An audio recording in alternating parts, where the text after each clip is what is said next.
Welcome to the Butterfly Effect. I'm Chris Horner. This is stage 6 of the Vuelta, España 2021. Now this stage is 158 kilometers long, about 100 miles in length, and it's basically about 75K, so just under 50 miles, mostly downhill, but some bumps in the way, and then it's going to be flat and along the coast for the last 35, 40 kilometers of the race. And that's when things are going to get exciting because there's going to be a lot of crosswinds there. The finish of the race is when things get really exciting because it's a 2-kilometer long climb, over 9%. So you know it's going to be some action when we get to the finish of the climb.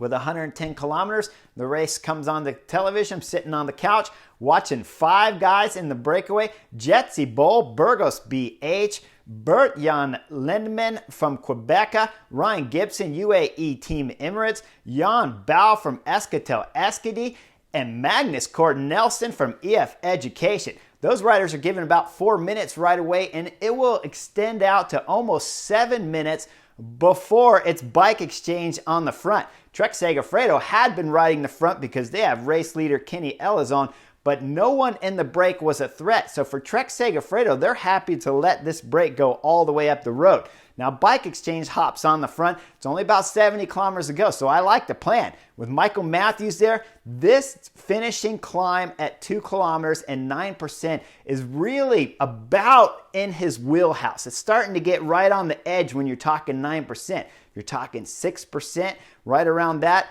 a finish like that for Michael Matthews would absolutely be perfect for the sprinter, but at 9%, it's getting a little bit over his wheelhouse, so whether or not if he can win today's stage is what everybody's wondering, the commentators and myself sitting on the couch. A couple crashes happen in the back with Ames Keta, the Caja Royale rider. He crashes not only once with about 70 kilometers to go, gets up, gets on his bike, and 5 kilometers later he crashes again. This is what I always talk about with crashes that happen early or in the middle of the stages. Just because you crashed once doesn't mean you can't crash again. Remember, we're down further in the south of Spain now. My home used to be in Dinia, only about 60 miles, 100K south of Valencia where today's stage is finishing. So I know these kind of roads. They're really dusty and really oily, and it doesn't rain much in this region of Spain. So you got to be careful on the roads. When Armesqueta crashes, when it goes through the roundabout, he just loses his front end on his bike and crashes for the second time. And man, you can tell he is upset and not happy. Got the arms just flying everywhere in the air. Man, he's still got 65 kilometers to go and already has 2 crashes in his legs. Remember, just because you crashed once, you can crash again later in the stage. And guess what? Just because you crashed twice, you can still crash later in the stage. Now, he doesn't crash again to my knowledge, but when the stage gets crazy and hectic, we're talking about anything is possible in crosswinds. Let's get back up to the front group now, because with 50 kilometers to go, Bike Exchange is on the front, and the time to the breakaway is starting to drop to about 3 minutes. Then it's Alpecin Phoenix who's coming up on the right side of the road and clips the elbow there of the Bike Exchange rider Andre Zeitz. Andre Zeitz, an old teammate of mine from Astana. I like the guy. He's class act. He goes down hard, and that'll be it for him helping out at the front. Now, this crash is big because there's 5 riders up the road, and I told you they had 3 minutes. When this crash happens, Bike Exchange stops pulling and it slows down a little bit so they can, of course, let their rider Andre Zeitz get back up to the front. So by the time everything resumes at the front, you have 5 kilometers that have just passed, and instead of 20 seconds coming off that breakaway group, it's 20 seconds going to the breakaway group. So they went from 3 minutes to 3:20, and this would be huge because keep in mind, it's not really 20 seconds. It's basically a 40-second swing, but for sure 20. You can't argue with me on that. Now with about 35 kilometers to go, they start getting on the coast roads proper, and the wind is picking up, and it's getting to be chaos back there. All the teams are fighting at the front. Movistar has got things split in the crosswind, and it's Carapaz up there, from my view, looking like he's doing most of the damage. All the big hitters from Ineos have made it with the exception of Adam Yates. So Carapaz is up there driving it. Adam Yates is hanging off the back trying to close the gap. So you know he's spending a lot of energy when you're in crosswinds and you're trying to close the gap up to the front, and it's your own team up there driving it. They do have Egan Bernal, so Carapaz and Ineos got reasons to keep the group going. But remember, in the crosswind section, it's chaos. Let me tell you from professional experience here, it is hard to think properly in crosswinds because the wind's blowing so much. All you can focus on is everybody's wheel because the wheels are all changing. Everybody's rotating at the front. If the riders are lined up, one here, one here, one here, one here, 10, could be 20 guys all the way across the road. If this rider up at the front moves over left or right, he's going to affect the whole chain of riders. So when he moves over, this rider move over, this rider move over, this rider move over, and it'll cause chaos all the way down the chain of riders. That's why it's difficult to think correctly and really assess what's happening. When Carapaz is up there on the front, he's really driving a lot and burning a lot of matches. And remember, Jumbo-Visma's Primož Roglič made the front group. So you got to ask yourself, when you're in the crosswind and you're Richard Carapaz riding for Team Ineos, if you have Primož Roglič with you, there's probably not a lot of reason to put in too much effort because he is the #1 favorite at this year's Vuelta. Carapaz will burn a lot of energy, and it might be that comes back to affect him at the end when we're talking about the 2-kilometer-long climb waiting for everyone. The big hitters that lost out in the crosswind, though, are EF Education and race leader, red jersey wearer, Kenny Elizon, the Trek Segafredo rider. He's on his own, and they're not keeping any teammates with him. Now, I support this. Yesterday, Rein Tarme, when he was getting dropped and he got caught in the crash and no teammates with him, it's a flat stage. If you get him back on, he's wearing red. There's not much chance of Kenny Elizon wearing red at the end of today's stage, whether if he starts first rider with 2 kilometers to go or he's already dropped at 30K to go. So no Trek Segafredo riders are hanging out with Kenny because they're trying to work for Ciccone up there for general classification. But EF Education, they're in trouble. With 30 kilometers to go, Hugh Carthy's in the back. Then they call back the rest of the team. This is a perfect strategy. Okay, EF Education, fantastic job of damage control for Hugh Carthy on this stage 6. Flat stage crosswind day for Hugh Carthy. If you can get him to the start of the climb, even if he has bad legs, it's only a 2-kilometer climb, so you can do damage control. EF Education from 30 kilometers until 8 kilometers to go are chasing full gas until they get back onto the back of the main favorites with about 8 kilometers to go. 3 kilometers to go, and it's Dylan van Baarle, the Ineos rider, at the front, and he's got Narvaez on his wheel, followed by Egan Bernal and Carapaz sitting there. All 4 of the Ineos guys are in perfect position. Don't see any Adam Yates up there, though, near the 4 Ineos train at the front. Dylan van Baarle do a great job to get him in to the 2 kilometers to start the climb at the front. Now let's go back to the breakaway because they had 5 guys and it was exciting.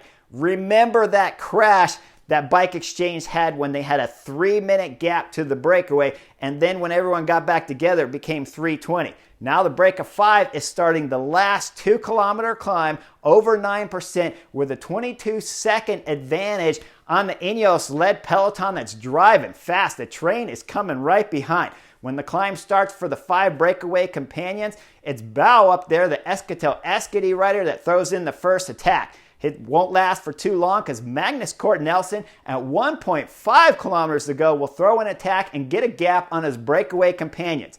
Lindemann will come back to him though. The Quebeca next hash rider will find his way back up to Magnus Cort Nelson with about 1 kilometers to go. Now the whole time coming up this climb, remember they only had 22 seconds.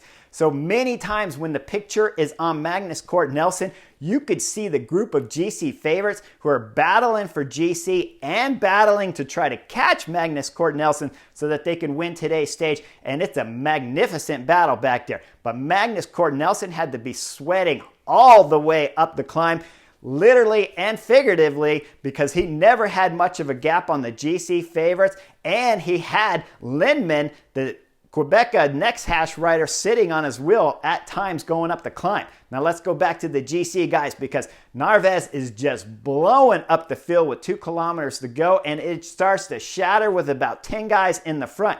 They'll go through the right turn there. Narvaez is going so fast, Carapaz can't hold the wheel and opens up the gap. Now at this point in time, this tactic was perfect for Ineos coming in here and driving the train, keeps them out of trouble, keeps them safe, keeps them fast. What I don't like, I'm not against it, not calling anyone knuckleheads, but I just wouldn't have done it. When Narvaez had the gap, if I was Ineos, just go ahead and give him the gap. See what he can do on his own. Instead, he slows down and he comes back and he grabs Carapaz and Egan Bernal starts setting tempo. And guys, you know I don't like setting tempo. When you have Primož Roglič, #1 rider in the world back there getting a free ride. Primož Roglič is in the top 10. He's looking pretty. A couple Mobistars, if not 3, are hanging on. One Alpecin Phoenix rider there, I believe it was Jay Vine, sitting and having a fantastic ride. And the Kunik Quickstep, Bagioli, he's in there and he's having a great ride on today's stage 6. With about 1 kilometer, just before 1 kilometer to go, Primož Roglič will throw in his own attack. It'll get followed by Egan Bernal, and then Primož Roglič will shut it down because he's not going to tow anybody to the finish. Next up with the GC favorites is the Movistar guys. It's Lopez back there throwing in attack. Same thing, putting the hurt to everybody, but not getting rid of Primož Roglič. Up front, Magnus, 800 meters to go. He finally dislodges Linderman. The Quebec next hash rider comes off. Now, Magnus Cort Nelson has one plan and one plan only. Push as hard as you can on the pedals and try to hold off the best climbers in the world because you got Primož Roglič back there.